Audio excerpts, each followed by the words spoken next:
সারা দেশে সড়ক দুর্ঘটনায় ১৯ জনের মৃত্যুর খবর পাওয়া গেছে। এর মধ্যে যশোরে সড়ক দুর্ঘটনায় ৪ জন নিহত হয়েছেন। কুষ্টিয়ার খোকসায় যাত্রীবাহী বাস ও ড্রাম ট্রাকের সংঘর্ষে মারা গেছে আরও ৩ জন।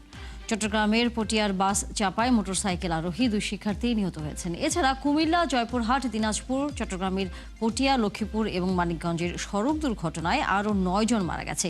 এসব দুর্ঘটনায় আহত হয়েছেন কমপক্ষে ২০ জন। দর্শক, এই বিষয়ে আমরা বিস্তারিত আলোচনা করব। আমাদের সাথে যুক্ত আছেন রোড সেফটি ফাউন্ডেশনের নির্বাহী পরিচালক সাইদুর রহমান এবং বাংলাদেশ প্রকৌশল বিশ্ববিদ্যালয়ের সড়ক দুর্ঘটনা গবেষণা ইনস্টিটিউটের সহকারী অধ্যাপক কাজী মোহাম্মদ সাইফুন নেওয়াজ। আপনাদের দুজনকে স্বাগত জানাই এবং ধন্যবাদ আমাদেরকে সময় দিয়েছেন। সাইফুন নেওয়াজ, আপনাকে দিয়ে যদি আলোচনা শুরু করি, ২-৩ দিন পরই আমরা জানি আরেকটি ঈদ সম্মুখীন হতে যাচ্ছি আমরা, এবং সারা বছরই সড়ক দুর্ঘটনার মাত্রাটি যতটা না দেখতে পাই, ঈদের আগ মুহূর্তে বা ঈদ পরবর্তী সময়টাতে তার মাত্রাটা অনেক বাড়ে। সেই হিসেব করে সামনের ২-১ দিন পরে যে ঈদুল আজহা আসছে, আমরা কি সড়কে নিরাপদে বাড়ি ফিরতে পারবো? খুবই খুবই কঠিন প্রশ্ন। এবং বাংলাদেশের প্রেক্ষাপটে যেখানে আসলে আমাদের রাস্তার ডিজাইনগত ত্রুটি রয়েছে, আমাদের ব্যবহারকারী যারা তাদের অসচেতনতা রয়েছে, এবং ভেহিকেল যারা চালায় বা অনেক আনফিট ভেহিকেল যেমন রয়েছে, পাশাপাশি হচ্ছে যে ঈদ কেন্দ্রিক যদি বলি, মানে আমাদের যাতায়াত মুভমেন্ট এত বেড়ে যায়, আমাদের অল্প রাস্তায় এত নিরাপদ ঈদ যাত্রাটা খুবই ডিফিকাল্ট। এবং দ্বিতীয়ত হচ্ছে যে আমরা গত রোজার ঈদে আসলে খুবই শঙ্কিত একটা মানে আমি বলবো যে আমরা সংকটাপন্ন একটা অবস্থা দেখেছিলাম, যে ভয়াবহ দুর্ঘটনা এবং বিভিন্ন ডাইমেনশনের দুর্ঘটনা ঘটেছে। তো সেই প্রেক্ষাপটে কোরবানির ঈদে কিন্তু এমনিতে যাতায়াতটা কিছুটা বাড়ে। কেন বাড়ে? ইউজুয়ালি আপনার রোজার ঈদে কিন্তু আমার ট্রাক বন্ধ থাকে, বাট এবার কিন্তু ট্রাক বন্ধ থাকার কোনো উপায় নেই, কারণ পশুবাহিত অনেক ট্রাক আসবে এবং যাবে। এবং বেসিক্যালি যেটা হয়, আমরা আমাদের স্ট্যাটিস্টিক্স থেকে দেখি যে সড়ক দুর্ঘটনা থেকে সবথেকে বেশি ভারী যানবাহন গুলো হচ্ছে জড়িত থাকে। এখন ভারী যানবাহন গুলোর ভিতরে যদি ট্রাক গুলো, যখন আপনার খালি ট্রাক গুলো যাবে, এই চালকরা কিন্তু ইউজুয়ালি রেস্টলেস থাকে, কারণ তাদেরকে পশু নিয়ে এসে থাকার জায়গা নেই ঢাকা শহরে, তাদের কিন্তু ব্যাক করতে হবে। তো ব্যাক করার সময় ইউজুয়ালি তারা যেটা হবে, খালি যাবে অথবা যাত্রী বোঝাই করে চলে যাবে। খালি ট্রাকে দুটি বিপজ্জনক, এবং তারাও এই স্পিডিংটা হবে বেশি। এই স্পিডিং এর ফলে কিন্তু বিপরীতমুখী যে কোনো দুর্ঘটনা, গাড়ির সাথে যেমন দুর্ঘটনা ঘটাবে, পাশাপাশি নিয়ন্ত্রণ হারানোর মতো ঘটনা আমরা প্রায়শই দেখি। এবং এবারে যেহেতু একটু বৃষ্টির একটা ভাব রয়েছে, ইউজুয়ালি আবহাওয়াজনিত বিষয়, যেমন বৃষ্টির সময় নর্মাল শুকনো কন্ডিশনের থেকে কিছুটা ঝুঁকি বেড়ে যায়। এবং সেই জায়গা থেকে আমি বলবো যে আসলে এই ঈদ কেন্দ্রিক যদি আমরা মনিটরিং ব্যবস্থা এবং যদি গতি নিয়ন্ত্রণের ব্যবস্থাটা না করা হয়, এবং যদি আমরা প্রযুক্তির সহায়তা না নিই, তাহলে আসলে দুর্ঘটনার ঝুঁকিটা রয়ে গিয়েছে। এবং এটা আসলে যদি আসলে আমরা টার্মিনাল থেকে বের হওয়ার সময়, ঢাকা থেকে বের হওয়ার সময় যদি চেকিংটা করা না হয়, কারণ মহাসড়কে আসলে উঠে গেলে আসলে আর এটা কন্ট্রোল করা যায় না, কারণ এক্ষেত্রে পুলিশও আসলে তাদের পক্ষেও সম্ভব হয় না। যাত্রী বা যদি কেউ খোলা ট্রাকে করে যাচ্ছে, তাদেরকে নামিয়ে দেওয়া, বা হচ্ছে যে সব জায়গায় কিন্তু আমরা চাইলেও পুলিশ দিতে পারবো না। বাট আমরা কিন্তু চাইলে ঢাকা শহরের প্রবেশ মুখ কিন্তু বেশি না, ৩-৪টা, এগুলোতে যদি আমরা কন্ট্রোল করতে পারি, বা হচ্ছে যেখান থেকে আপনার যাত্রী ওঠে বেশি কন্ট্রোল করতে পারি, তাহলে দেখা যাবে অনেক কিছু হয়তো আমরা কন্ট্রোল করতে পারবো হেভি ভেহিকেল জনিত দুর্ঘটনা। এবং পাশাপাশি যে কোনো মূল্যে আমাদের কিন্তু থ্রি হুইলার, বেসিক্যালি ব্যাটারি রিক্সা যেগুলো চলে, সেগুলোকে আমাদের নিয়ন্ত্রণ করতে হবে। আসলে এইটা আমি জানি না খুব মানে আমাদের আদৌ কি জন্য আসলে একটা সম্ভব? এটা নিয়ে আপনারা অনেক কথা বলেছেন, আমরাও নানা সময় আলোচনা করেছি, বিভিন্ন গণমাধ্যমের সংবাদও হয়েছে, কিন্তু এই ব্যাটারি চালিত ভেহিকেলগুলো তো দিনকে দিন মনে হচ্ছে বাড়ছে। সাধারণ মানুষের গাড়ি বা গণপরিবহনের তুলনায় যেভাবে বাড়ছে এবং মূল সড়কে চলাচল করছে, তাতে আসলে কতটা নিয়ন্ত্রণ করা যাবে? এবং একই সাথে তো মোটরসাইকেল আছে, যেটি দুর্ঘটনার অন্যতম বলা যায় কারণ হিসেবে, ভেহিকেল হিসেবে চিহ্নিত হয়েছে। আপনার কাছে কি মনে হয়, আমরা কি নিয়ন্ত্রণ করতে পারবো আসলে তাদেরকে? আমি আমি আশাবাদী। কেন আশাবাদী একটু বলি। আমি যেটা হচ্ছে, দেখেন, আমরা কি কখনো ভেবেছিলাম যে ঢাকা শহরের মানুষজন সিগন্যাল মেনে চলবে রাতের বেলা, তো কোনো ট্রাফিক পুলিশ ছাড়া? বাট এটা হচ্ছে করছে, কারণ এখন কিন্তু আমরা মানে প্রযুক্তির সহায়তা নিয়েছি, ট্রাফিক সিগন্যাল একটা পাইলটিং হিসেবে চলছে। ক্যামেরা তো চুরি হয়ে যাচ্ছে। না, এটা ভিন্ন বিষয়। এই কিছু নষ্ট হবে, কিছু চুরি হবে, বাট এটা যেখানে চলছে সেখানে তো আপনার মানছে। এবং আরেকটা আপনাকে ভালো একটা এক্সাম্পল দিই, চট্টগ্রাম মেট্রোপলিটন এরিয়াতে কিন্তু কোনো ব্যাটারি রিক্সা নাই। আমি মনে পুরো বাংলাদেশে এটা একটা ব্যতিক্রম এখনো পর্যন্ত, যে কারণ প্রায় বাংলাদেশের প্রত্যেকটা শহরের, বন্দরে, নগরে অঞ্চলে রয়েছে, কিন্তু চট্টগ্রাম মেট্রোপলিটন পুলিশ এবং চট্টগ্রাম প্রশাসন বা মেয়র তারা কিন্তু ভয় দেখাতে পেরেছে ব্যাটারি রিক্সাকে। এখন ওই অঞ্চলে মানুষ কিন্তু, ওই চট্টগ্রাম শহরের মানুষ কিন্তু ব্যাটারি রিক্সা নামাতে ভয় পায়, কারণ তারা জানে ডাম্পিং করবে। আমি মনে করি ভয়টা কিন্তু অন্য শহরও দেখাতে তারপরে পারছে। হচ্ছে রাজধানীতে এই ভয়টা আসলে আমাদেরও দেখানো উচিত বা অন্যান্য শহরগুলোতেও। আছেন আপনি আমাদের সাথে সাইদুর রহমান, আপনার কাছে যদি একটু আসি, সেটি হচ্ছে আইন আছে, আইন না মানার প্রবণতা সবচেয়ে বেশি, আইনকে কেউই তোয়াক্কা করে না। কারণ আমরা এর আগে দুর্ঘটনার খবর বলেছি, মাত্রা বেড়েছে সে কথা বলছি, তারপরেও দিন শেষে কোনো কাউকে আমরা আসলে, না মালিককে না চালককে, খুব কম সংখ্যক, যতক্ষণ পর্যন্ত ধরা না পড়তে পেরেছে কেউ, তার আগ পর্যন্ত আসলে সেভাবে শাস্তির বিধানটি আমাদের খুব সামনে বড় আকারে আসেনি। আপনার কাছে কি মনে হয় শাস্তির এই বিধানটি কার্যকর করার ক্ষেত্রে চালক মালিকদের পাশাপাশি যে প্রশাসন আসলে এটার দায়িত্ব পালন করে, তাদের কোনো ধরনের গাফলতি দেখেন কিনা? না, নিশ্চয়ই গাফিলতি আছে। আসলে আইনটি মানানোর বিষয় না, আইনটি মানার বিষয়। অর্থাৎ মানুষের মধ্যে আইন মেনে চলার যে সংস্কৃতি, সেটি থেকে আমাদের অবস্থান অনেক দূরে। এটি একদিনে হবে না, এবং আমরা সচেষ্টই হয় নাই, আমরা এটা শুরুই করি নাই। সুতরাং মানুষের মধ্যে সচেতন করতে হবে, এই দায়িত্ব প্রধানত সরকারের।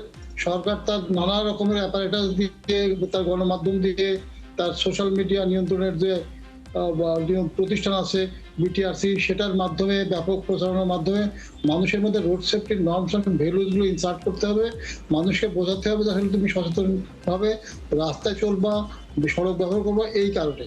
তো সেই সচেতন করার জায়গা থেকে সরকার এখন পর্যন্ত বড় ধরনের কোনো উদ্যোগ নেয় নাই। এবং যারা আইন প্রয়োগকারী সংস্থা, তাদেরও গাফিলতি আছে, প্রযুক্তিগত সক্ষমতা ঘাটতি আছে, সব মিলে একটা খারাপ পরিস্থিতির মধ্যে এখনো আমরা আছি।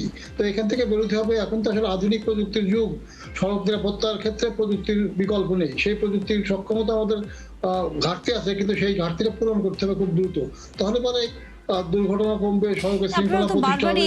এই সমস্যাগুলোর কথা বলেছেন, এবং যতটুকু আমরা জানি যে বিভিন্ন সেমিনার হোক বা সরকারের কাছে এই বিষয়গুলো সামনে আছে, আমরাও দেখি যখন সরকারের পক্ষ থেকে কথা বলা হয়, তারাও এই সমস্যাগুলো অ্যাড্রেস করেন, কিন্তু সমাধানটা আসলে কেন হয় না? আমরা এখনো একই জায়গায় আছি। আমরা সমস্যা তৈরি করি ছোট, অল্প থেকে সেই সমস্যা তৈরি করতে তো অনেক বড় যখন করি, তখন আর সমাধান খুঁজে পাই না। এবং সমস্যা তো আসলে সমস্যার উৎসে খুঁজতে হয় সমাধানটা, কিন্তু আমরা সমস্যার সমাধান উৎসে খুঁজি না। আমরা ডালপালা ছাড়াছাড়ি করি, আমরা অনেক বড় বড় কথা বলি, এবং আমরা সবসময় এই সমস্যার সমাধান খুঁজি হলো নানা রকমের ওয়ার্কশপের মধ্যে, সেমিনারের মধ্যে, ডায়ালগের মধ্যে, এবং কমিটি গঠন আর সুপারিশ তৈরির মধ্যে। আমরা তো গত 20-25 বছর তো শুধু সুপারিশ আর কমিটি গঠনের মধ্যেই ঘুরপাক খাচ্ছি, কাজে কাজ কিছু হয় না। আমরা প্রায়োরিটি বেশিতে কোনো পরিকল্পনাগুলো সাজাই না যে কোনটা কখন শুরু করতে হবে। আমরা শুধু কথা বলি এবং অনবরত কমিটি করছি, অনবরত সুপারিশ দিচ্ছি, কিন্তু কোনোটি শুরু হচ্ছে না। শুরুটা করতে হবে। এবং এসব ক্ষেত্রে একেবারেই সত্যিকার অর্থে যারা বিশেষজ্ঞ, তাদেরকে চেয়ারে বসাতে হবে। আমাদের চেয়ারে বসে আছে অনভিজ্ঞ মানুষগুলো, যাদের এই পেশার মানুষই না। সড়ক নিরাপত্তা এবং সড়ক পরিবহন বিষয়ে যারা বিশেষজ্ঞ না, তাদেরকে আমরা বিআরটিএ, বিআরটিসি, ডিটিসি তে শীর্ষ পদে বসিয়ে রেখেছি। আপনি যে প্রসঙ্গটি তুললেন, যারা আসলে এই বিষয়ে বিশেষজ্ঞ না, তাদেরকে বড় বড় প্রতিষ্ঠানগুলোতে বা সড়কের নানা বিষয়ে আসলে যুক্ত করা হয়েছে। সাইফুন নেওয়াজ, এইটা তো আসলে একেবারেই বাস্তব, এটা আমরা অস্বীকার করার আসলে সুযোগ। তার পাশাপাশি অন্যান্য সেক্টরের মতো এখানেও এক ধরনের সিন্ডিকেট, মালিক পক্ষ, পরিবহন, শ্রমিক, ভোক্তা, এরকম সরকার এক পক্ষ, এরকম নানা পক্ষের কারণেও অনেকেই বলেন যে এটি অনেকটা ইচ্ছাকৃতভাবে এই জায়গাটিতে এত অনিয়মটাকে রেখে দেওয়া হচ্ছে নানা মানুষের লাভবানের জন্য। আপনার কাছে কি মনে হয় যে আদৌ আসলে আমরা এই জায়গায় কোনো সিন্ডিকেট বা এই বিষয়গুলো ভাঙতে পারবো কিনা, নাকি আমাদের সড়কের মৃত্যু হবে? আমরা আলোচনা করব, সেই পর্যন্তই আমাদের চলতে হবে। দেখেন, আসলে গণপরিবহন বা এই রোড ট্রান্সপোর্ট সেক্টরটাই চলে গিয়েছে ব্যবসায়ীদের কাছে না, এটা হচ্ছে একটু প্রভাবশালী যারা রয়েছে তাদের নিয়ন্ত্রণেই থাকে। ফলে দেখা যাচ্ছে যে কোনো আইন করতে গেলে, কোনো যদি আমি সিস্টেমে প্রয়োগ করতে চাই, প্রথম বাধাটা ওখান থেকে আসে, বিভিন্নভাবে চেষ্টা করা হয়। ফর ইনস্ট্যান্স যদি উদাহরণ দিয়ে বলি, আমাদের বাস ন্যাশনালাইজেশন যে করার যে চিন্তাটা, সেটা কিন্তু কোনো রকেট সায়েন্স না, পুরো পৃথিবী করছে, বাট আমরা এখনো পারি না। কেন পারি না? এটা এমন না যে আমাদের ইচ্ছা নাই, এমন না যে এটা যে অনেক টাকা লাগবে, এটার জন্য শুধু দরকার পলিটিক্যাল উইল। এই জায়গাতে কিন্তু আমরা পিছিয়ে পড়ছি, কারণ বিভিন্নভাবে দেখা যাচ্ছে যারা বাসের সাথে জড়িত অনেকেই চায় তার সংগঠনটা ধরে রাখতে, কারণ যখনই আমি গণপরিবহনের বিশৃঙ্খলাটা দূর করে ফেলবো, যখনই আমি একটা কোম্পানি ভিত্তিক বাস নিয়ে আসবো, তখন কিন্তু সংগঠনের আর কর্তৃত্ব আর থাকে না। এই এবং এর ফলে দেখা যাচ্ছে যে এটাকে বিভিন্ন বাধা দেওয়া হয়। শুধু তাই না, আপনি যদি খেয়াল করে দেখেন যে আসলে আমাদের এরকম হকার ব্যবস্থাপনা বলেন, আমাদের হচ্ছে যে কিছুদিন আগে খুব ঢাক ঢোল পিটিয়ে আমরা হকারকে তুললাম। আমি নিজেও তখন আশাবাদী ছিলাম, আমি একটা স্ট্যাটাস দিয়েছিলাম, বাট দেখা গেল যে আলটিমেটলি হকাররা আবার আগে থেকে বসে গিয়েছে, বরং আমরা আরো মার্ক করে তাকে মানে আরো বরং বসার জায়গা করে দিয়েছি আর কি। আলটিমেটলি বরং সিস্টেমের ভিতর থেকেই সিস্টেমকে সমাধান করতে হয়। একটু খেয়াল করে দেখেন, আমি বারবার এই উদাহরণটাই যদি দেই, আমরা কিন্তু প্রযুক্তি দিয়ে কিন্তু সমাধানটা করা সম্ভব। আমাদের যদি ইচ্ছা থাকে যে আসলে আমাদের বাস রুট ফ্র্যাঞ্চাইজি করব, হকার ব্যবস্থাপনা করব, আমি কি শুধুমাত্র একটু খেয়াল করে দেখেন, আমি যে এআই ভিত্তিক সিগন্যালিং লাগালাম, এটা শুধুমাত্র এখনো পর্যন্ত তাকেই মামলা করছে যার একটা বৈধ কাগজপত্র আছে, যে কিনা ট্যাক্স দেয়। বাট ওই রাস্তায় কি হকার বসছে না, ওই রাস্তায় কি ব্যাটারি রিক্সা চলে যাচ্ছে না, তাকে কিন্তু ধরা হচ্ছে না। সে কিন্তু ট্যাক্সও দেয় না, তার কোনো কাগজপত্র নেই, তাকে ধরা হচ্ছে না। আমি মনে করি হ্যাঁ, এটা একটা পাইলটিং। এখনই আমরা এটাকে হয়তো 100% অ্যাক্টিভেট করতে পারবো না, বাট আমাদেরকে এটাকে এনফোর্সমেন্টের অ্যাঙ্গেল থেকে সরিয়ে ম্যানেজমেন্টের অ্যাঙ্গেলে চিন্তা করতে হবে, অপারেশন অ্যাঙ্গেলে চিন্তা করতে হবে। এখনো পর্যন্ত আমরা প্রযুক্তি ব্যবহার করছি এনফোর্সমেন্টের জন্য। রেদার এটাকে একটু আমাদের ভিশনটাকে প্রসারিত করে আমি একটু অপারেশন ম্যানেজমেন্ট যদি করতে পারি, আমি যদি আমার এআই দিয়ে দেখতে পারি যে কোনো বাস রেকলেস হচ্ছে কিনা, আমি যদি গাইডলাইন করতে পারি। সরকারের কাজটা কিন্তু রেগুলেশন করে, এই রেগুলেশনটা যদি করতে পারে তাহলে দেখা যাবে যে আমরা অনেক কিছু শৃঙ্খলা আনতে পারবো। এবং দ্বিতীয়টা হচ্ছে যে ডেফিনেটলি আমরা কিন্তু মানুষরাই অসচেতন, আমরা মানুষের একটু ছোটখাটো লাভের আশায় কিন্তু নিজের লাভের আশায় দেখা গেছে জনগণকে ভোগান্তিতে পড়তে হয়। তো এই জায়গা থেকে কিন্তু আমি মনে করি যে আমাদের একটা স্ট্রং একটা পলিটিক্যাল উইলের প্রয়োজন রয়েছে। আমরা কিন্তু অনেক কিছুই সমাধান করতে পেরেছি। একটা সময় কিন্তু হেলমেট মানুষ পরতো না, আপনি হয়তো জানেন যে, আর এখন কিন্তু হেলমেট মানে ছাড়া মানুষ হয়তো পাবেন না যখন মোটরসাইকেল চালাচ্ছে। হয়তো মান নিয়ে কথা রয়েছে, কিন্তু অর্থাৎ কেন বলছি কেন যে আমাদের ভালো এক্সাম্পল গুলো রয়েছে, কিন্তু আমাদের শুধুমাত্র প্রয়োজন হচ্ছে যে একটা স্ট্রং পলিটিক্যাল উইল, যে আমি রাস্তায় ডিসিপ্লিনটা চাই। এটার জন্য কিন্তু আমার বড় ইনভেস্টমেন্টের প্রয়োজন নাই। শুধুমাত্র যারা সুবিধাভোগী, যারা হচ্ছে এটার সাথে জড়িত, প্রভাবশালীদের প্রভাবটা যদি কমানো যায়, দেখা যাবে যে অটোমেটিক কিন্তু আমরা গুটি কয়েক মানুষের জন্য যদি জিম্মি রাখতে না চাই, মানে আমাদের জনগণ বা হচ্ছে যারা যাত্রী পথচারী রয়েছে, আমি মনে করি যে ঢাকা শহরে কিন্তু ঢাকা শহর আস্তে আস্তে অন্যান্য যেই শহরগুলো, যেগুলো আসলে ঢাকা শহরটা আলটিমেটলি আমি বলবো একটা রুগ্ন, বাট অন্য অনেক শহর কিন্তু এখনো জীবিত রয়েছে। বরং তারা যদি ব্যবস্থা না নেই তাহলে কিন্তু সেই শহরগুলো মরে যাবে। সেই জায়গা থেকে আমি মনে করি যে আমরা যদি এই সিস্টেমটাকে ঠিক করি, তাহলে দেখা যাবে যে আমরা ঢাকা শহরকেও লিভেবল করতে পারবো, পাশাপাশি হচ্ছে অন্যান্য শহরগুলোতে আমরা ভালো একটা যোগাযোগ ব্যবস্থা করতে পারবো। আদারওয়াইজ যদি আমরা এখনো পর্যন্ত এতদিন পর্যন্ত যা হয়ে আসছে, লাইক আপনার প্রভাবশালীরাই আইন তৈরি করছে, যিনি আইন তৈরি করছে তিনি আবার পরিবহন ব্যবসার সাথে জড়িত, যিনি পরিবহন ব্যবসার সাথে জড়িত তিনি হচ্ছে যে আবার একই সাথে শ্রমিক সংগঠনের সাথে জড়িত, পাশাপাশি তিনি আবার মালিকও বটে। তো এইভাবে এই কমপ্লেক্স আসলে সিনারিওতে খুব ডিফিকাল্ট।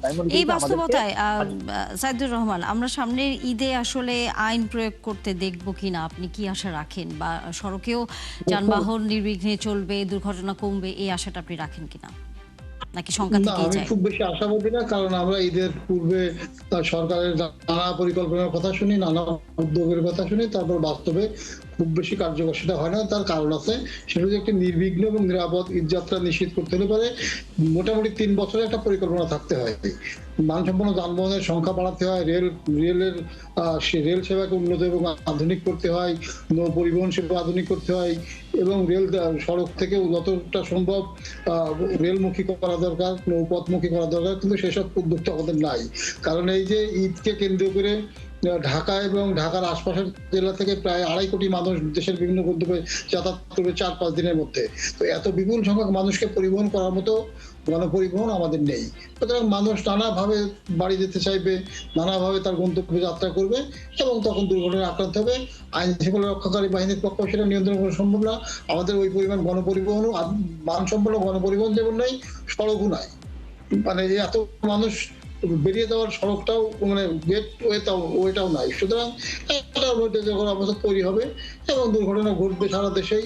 আর কোরবানিতে দুর্ঘটনা বেশি ঘটে, সেটা হচ্ছে রাস্তার এক পাশে অকুপাই মানে জীবনের ঝুঁকি নিয়ে আসলে আমরা আবারও সড়কে যাব, বাড়ি ফিরবো এবং আমরা আশা করব যে আমরা নির্বিঘ্নে ফিরে আসতে পারবো। অনেক ধন্যবাদ আপনাদের দুজনকে যুক্ত হয়েছেন। আগামীতে নিশ্চয়ই আবারও কথা হবে অন্যান্য কোনো বিষয় নিয়ে। দর্শক, এই ছিল আজকের সংবাদ যোগে। আগামীকাল ঠিক রাত 10টায় আবারও দেখা হবে নতুন কোনো বিষয় ও তার বিশ্লেষণ নিয়ে। থাকবেন ৭১-এর সাথে।